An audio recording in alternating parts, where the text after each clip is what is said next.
Hey dosto, welcome back to my second channel. মই এটা course জানি নে সাপ এইবোৰ হিছে না ফাৰ্ষ্ট ডিভিজনৰ গ্ৰুপ হয় আমি একেলগে টিউচন লৈছিলো আৰু আমি এতিয়া আপোনাক দেখাম আপোনাৰ অনুভৱটো কওক কেনেকৈ পঢ়িছিলে কওক কেনেকৈ পঢ়িছিলে সেইটো কওক মই মানে কোনোবা গাড়ী যোৱা আহে ৰাস্তাত যাওঁগৈ গাড়ী পোহাৰে পঢ়োঁ হয় আপোনালোকে যি শুনিছে সম্পূৰ্ণ মিছাই শুনিছে ই হৈছে আমাৰ স্কুলত ডিষ্টিংশ্যন পোৱা ল'ৰা কি কম বুলি ভাবিছা আপুনি ছ'চিয়েল আৰু অংকত লেটাৰ কেনেকৈ পালে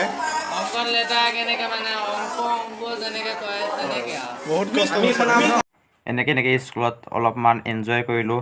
ৰিজাল্ট দিয়াৰ লগে লগে মানে আমি স্কুললৈ আহিলোঁতো হেই গাইজ মই উপস্থিত আছোঁ এতিয়া ক'ত আছোঁ দেখাই আছোঁ ৰ'ব এতিয়া মানে অলপ ওলাই আহিছোঁ ৰিজাল্ট দিলে ন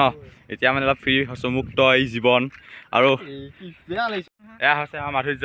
ফাৰ্ষ্ট ডিভিজন তাৰপিছতে এয়া হৈছে অংকুৰ মোবাইল চাই পঢ়িব ধৰিছিলোঁ বাৰু ফাৰ্ষ্ট ডিভিজন তাৰপিছতে এইটো হৈছে গগৈ পাতাই জানাব দিছে অলপ ফাৰ্ষ্ট ডিভিজন এইটো হৈছে বৰ্মন এইটো ছেকেণ্ড ডিভিজন একো নাই লাগিছে ই ফটো উঠিবলৈ গছত গৈছে বৰ্তমান একো নাই থকা সম্পূৰ্ণ ভিউটো আপোনাক দেখাবলৈ চেষ্টা কৰি আছোঁ চাওক এফালে আছে এজোপা গছ অৰ্থাৎ মোৰ বেক চাইডে আছে এজোপা গছ ফটো উঠিলে মজা কিন্তু আৰু বানপানী আহিলে কথা হয় এই গোটেইখন ফুল হৈ যায় আৰু এফালেও হয় বহুত ফুল হৈ যায় আগত এখন দলং আছে দলঙৰ দি পাছ হয় পানীটো ইফালৰ পৰা সিপাৰ ই পঢ়িব আৰ্টছত আৰু ময়ো পঢ়িম সেই একেখন স্কুলতে আৰ্টছত